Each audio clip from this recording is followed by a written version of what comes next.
Salut les cuistots, c'est Alex, bienvenue dans cette vidéo de présentation des nouveautés de WordPress 6.6. Alors, comme d'habitude, quelques petites stats. Cette version 6.6 arrive 4 mois après la version 6.5. C'est la deuxième version majeure de l'année et elle intègre 8 versions du plugin Gutenberg. Alors pour rappel, les développeurs de WordPress travaillent sur le plugin Gutenberg et après ils intègrent ça dans les versions de WordPress au fur et à mesure. Alors cette version 6.6 apporte pas mal de nouveautés, notamment si vous utilisez les blocs et les thèmes basés sur des blocs, principalement pour ça. Il y aura d'ailleurs une grosse nouveauté que je vous présenterai en fin de vidéo et il y a vraiment des choses très intéressantes qui arrivent qui vont pouvoir nous aider à concevoir des interfaces vraiment de plus en plus belles sans aller dans le code, donc vraiment on continue. Donc vraiment très content de cette nouvelle version et donc je vais vous présenter ça dans cette vidéo.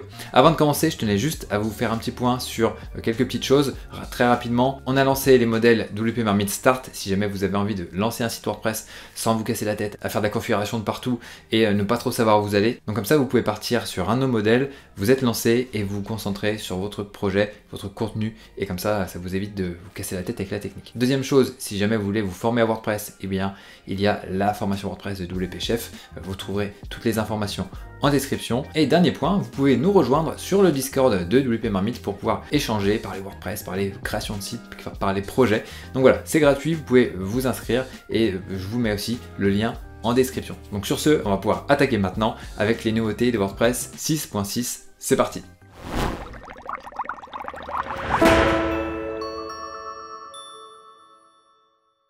Alors avant de nous plonger dans l'interface de WordPress, deux petites mises à jour qui ont été ajoutées, qui n'ont pas forcément besoin d'illustration. La première des nouveautés que je souhaite vous présenter aujourd'hui, c'est la possibilité de revenir en arrière lorsque l'on a activé des mises à jour automatiques et que la mise à jour automatique a posé des soucis. Bon, c'est assez rare, mais voilà, dans le cas où ça arrive, si vous allez par exemple au niveau ici des extensions, et que vous avez activé, je sais pas, les mises à jour automatiques pour Akismet, là que j'ai ici, et bien si une nouvelle version d'Akismet fait planter votre site, et bien vous allez pouvoir revenir automatiquement en arrière, et donc ça voilà, c'est cadeau. Donc voilà, moi je les active très peu en automatique, mais voilà, si jamais vous faites pour des plugins qui sont pas très, on va dire, risqués, mais voilà, si vous êtes un petit peu plus aventureux, et bien que vous l'avez fait, s'il y a un problème, ça reviendra automatiquement en arrière.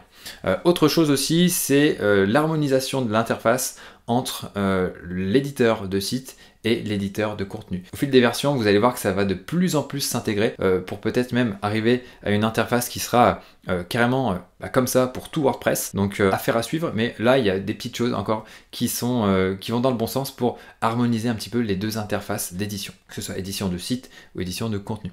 Déjà, la première petite chose, première subtilité que je tenais à vous montrer, c'était l'ajout d'animation quand on ajoute un nouveau bloc ici, regardez. Hop, ça vient comme ça de façon très fluide. Même chose ici pour la vue liste.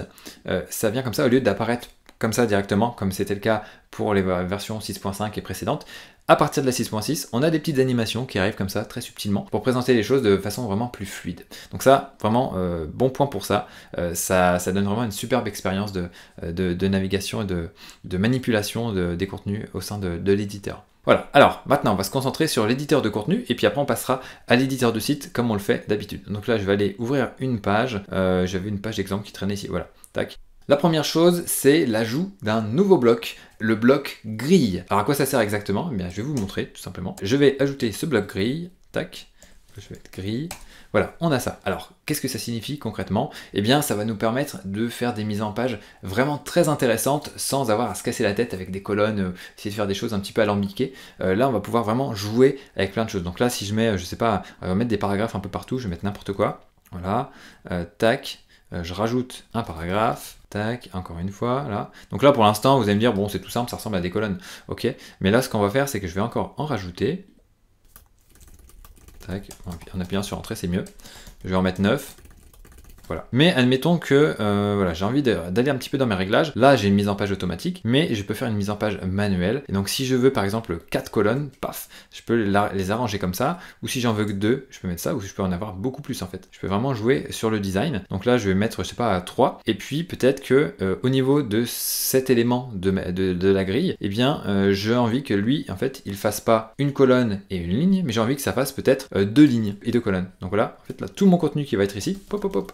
il va pouvoir prendre tout cet espace-là. Et donc je vais pouvoir faire des mises à jour sympas, vraiment un petit peu comme sur des portfolios, ou si vous voulez faire des réalisations et mettre plus en avant une certaine réalisation, vous allez pouvoir jouer comme ça avec l'interface. Alors là, bon, c'est vrai que les petits, on a l'impression que là on est dans un conteneur, dans cet élément, mais en fait voilà, c'est plus pour visualiser la grille que vous avez, et en fait là le contenu va pouvoir prendre en fait tout ça, et donc là en fait on peut même le faire à la main. Donc là je rajoute de la hauteur, je peux rajouter de la largeur, et puis quand on rejoue encore au niveau du bloc gris ici, si j'ai envie de jouer avec les colonnes, ça va être exactement la même chose. Je vais pouvoir donner autant d'espace que je veux à mon contenu. Donc là c'est quand même une utilisation, on va dire, avancée pour jouer avec ça, mais ça peut être vraiment très intéressant si vous voulez pousser un petit peu les choses et avoir des mises en page un peu qui sortent de l'ordinaire. Autre chose qui a été ajoutée, c'est des raccourcis clavier. Ça c'est bien pratique, surtout si vous utilisez des groupes. Vous faites un commande G, clac, et ça va vous grouper ça. Ou si vous êtes sur Windows, un CTRL G. C'est plutôt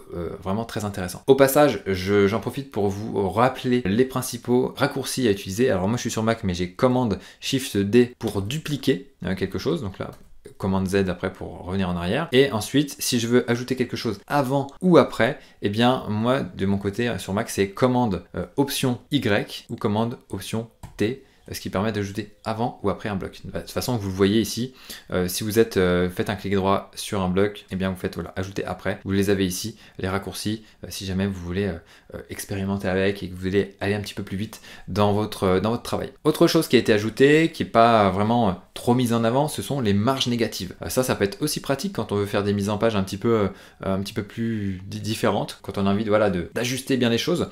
Bon, c'est pas vraiment très bonne pratique, mais des fois ça peut être très intéressant. Donc là, pour en ajouter, vous faites quoi? Je vais au niveau de mes réglages visuels, alors pas au niveau des marges internes, mais au niveau des marges externes. Là, je vais faire la marge externe haute, et vous voyez, il faut creuser un peu. Et donc, admettons que je vais y mettre 100 pixels de plus, et là, je mets le moins, hop, donc là, ça va me le déplacer.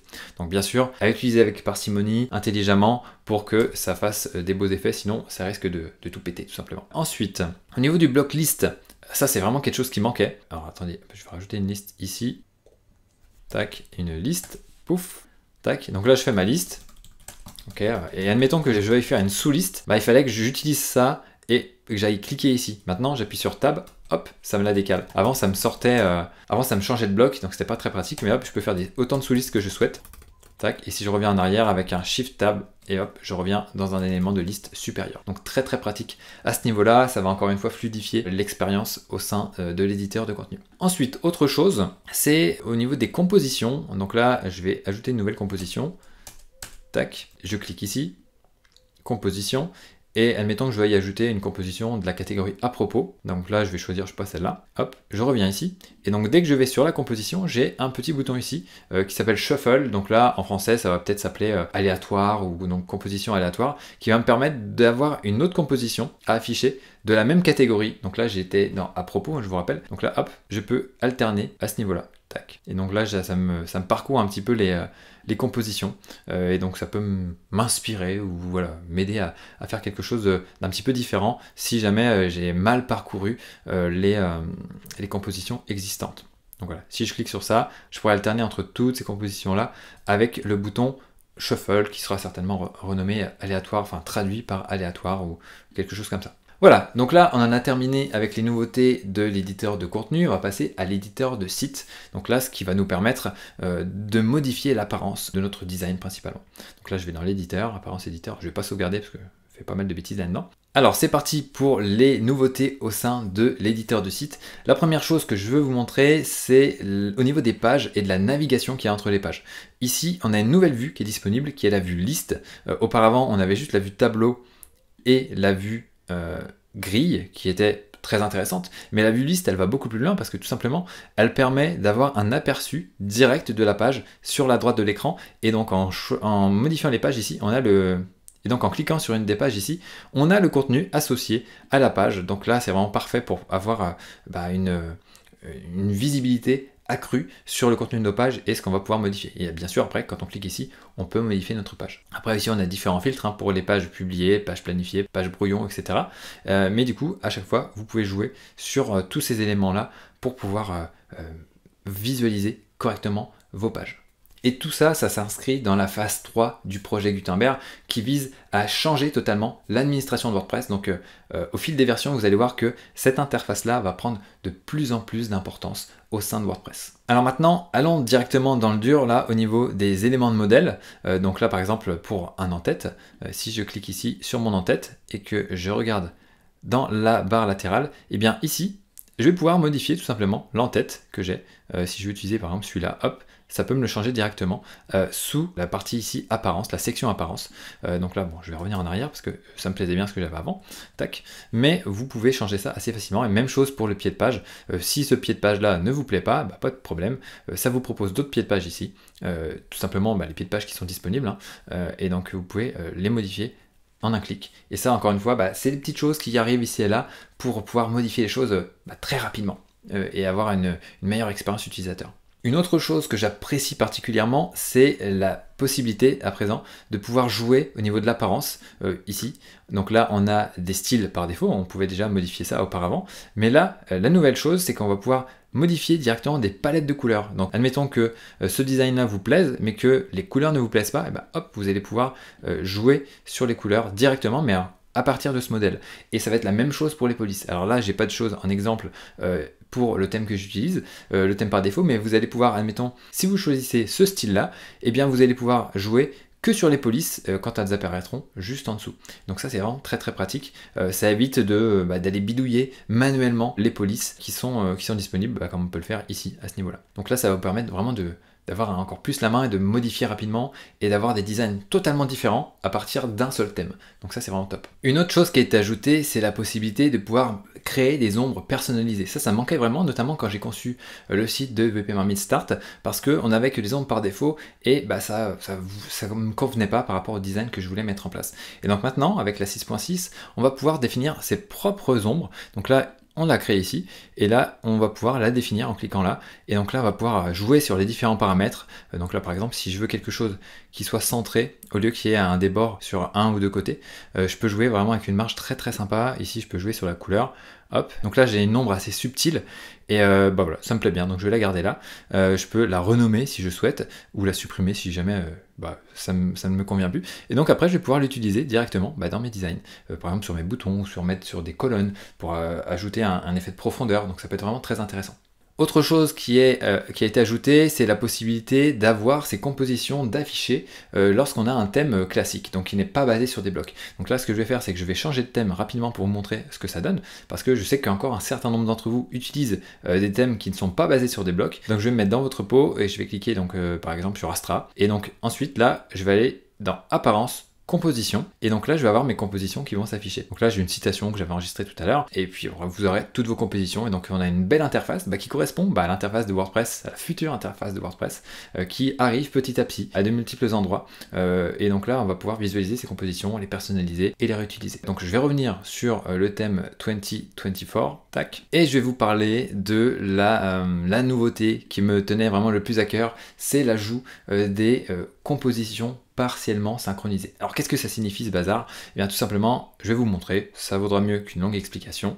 Je vais retourner sur ma page d'exemple, et donc là, tac, ça je retire ça, je vais créer par exemple ce paragraphe là, allez, je vais mettre, tac. Voilà, admettons que je veuille en faire une composition. Donc le but d'une composition, je vous rappelle, c'est de pouvoir réutiliser des blocs ou un ensemble de blocs à plusieurs endroits de notre site pour pouvoir, par exemple, dans le cas d'appel à l'action, etc., ça permet d'éviter de refaire à chaque fois le même design, et donc à chaque fois que vous modifiez cette composition, eh bien ça se répercute partout. Donc ça c'est super intéressant. Le truc c'est que parfois on a juste envie de bénéficier du design et pas forcément d'avoir le même contenu partout. Ça peut être le cas pour un appel à l'action ou par exemple pour un témoignage. Je peux faire un témoignage ici, je peux dire par exemple là c'est machin qui m'a fait un témoignage. Hop, je vais grouper ça avec le raccourci G, tac, commande G. Donc là j'ai envie de mettre un arrière-plan hop, pour que ça se démarque un peu. Donc je vais prendre ça par exemple, plutôt ça. Je vais mettre des marges. Tac, donc là je vais fabriquer ça. Hop, alors marge externe, je me suis trompé, plutôt ici. Voilà. Donc voilà, c'est pas très beau, mais vous voyez ce que je veux faire. Et donc là, je vais transformer ce groupe-là en composition. Tac, donc là ça va être témoignage. Je fais en sorte que ce soit synchronisé. Je pourrais mettre dans une catégorie là, mais je vais pas le faire. Tac. Et donc là, si j'ai envie de rajouter ce témoignage-là, je fais témoignage, tac, ça me le rajoute. Ok. Le truc, c'est que si je modifie ça, donc là, si je mets, je sais pas, je rajoute ici, je l'enregistre, ok, je reviens, ça me le rajoute aussi ici. Et donc, on perd un petit peu la possibilité d'avoir un témoignage sur mesure. Donc là, je peux juste avoir le même témoignage qui est affiché partout. Par contre, si je modifie ça, et qu'au niveau de ce paragraphe-là, je vais dans Avancer, et que je clique sur Enable Overrides, donc là, ça va, je sais pas comment ça va être traduit, mais ça va être activer la réécriture ou quelque chose comme ça. Je clique là-dessus. Donc là, ça va être contenu témoignage. Et là, en dessous, je fais la même chose pour notre ami du dessous, si j'arrive à y accéder. Voilà. Je fais ça aussi. Donc là, ça va être auteur témoignage. Tac. Je l'active. J'enregistre. Tac. Et donc là, je peux modifier le contenu. Et ça ne va pas impacter les autres compositions témoignages. Et si pour une raison ou une autre, je veux modifier le design, hop, je reviens ici. Mon groupe, j'ai mis du gris au fond. Si j'ai envie de mettre, je sais pas, tiens, un dégradé. Bon, ça va être moche, mais vous voyez, comme ça vous montrera. Hop, j'enregistre, je reviens en arrière, et là, ça m'a appliqué le dégradé. Mais je peux modifier ce que je veux au sein du contenu. Donc ça va permettre vraiment alors, le machin, donc là, ça va être truc, par exemple. Donc ça, c'est vraiment très très puissant. Ça fait vraiment plaisir d'avoir cette fonctionnalité qui arrive enfin dans WordPress, parce que ça devait arriver dans la version précédente, dans la 6.5. Ça a été repoussé pour des raisons que j'ignore. Ils étaient sûrement pas prêts. Mais voilà. Pour la 6.6, on est bon, et donc là, ça fait vraiment plaisir d'avoir cette nouvelle fonctionnalité dans WordPress. Et donc ça fonctionnera même si vous n'utilisez pas un thème basé sur des blocs, ça fonctionnera partout. Mais je tenais vraiment à la mettre à la fin pour vous garder jusqu'à la fin de la vidéo après tout. Donc voilà ce que je voulais vous montrer, et on arrive au bout des nouveautés de WordPress 6.6. Donc voilà, les compositions non synchronisées, l'ajout de la future interface un petit peu partout dans WordPress, des animations subtiles, un nouveau bloc grille, et voilà, pas mal d'autres petites choses pour avoir une meilleure utilisation, quelque chose qui soit plus fluide au sein des différents éditeurs. Donc voilà, j'espère que vous avez apprécié les nouveautés de WordPress 6.6. Si jamais vous voulez installer un site WordPress sans vous casser la tête, sans avoir à tout configurer, rendez-vous sur VP Marmite Start, wpchef.fr pour vous former à WordPress. Et si vous voulez échanger sur le Discord, sur les nouveautés de WordPress 6.6, eh bien ça sera avec grand plaisir qu'on vous y accueillera. Il y a plus de 600 personnes qui sont présentes, donc voilà, je vous attends sur le Discord pour pouvoir échanger. Et d'ici là, dites-moi ce que vous en avez pensé aussi en commentaire, et abonnez-vous à la chaîne si ce n'est pas encore fait. Il y a pas mal de vidéos qui sont prévues, qui vont arriver, donc à très très vite sur la chaîne YouTube de WP Marmite. Ciao!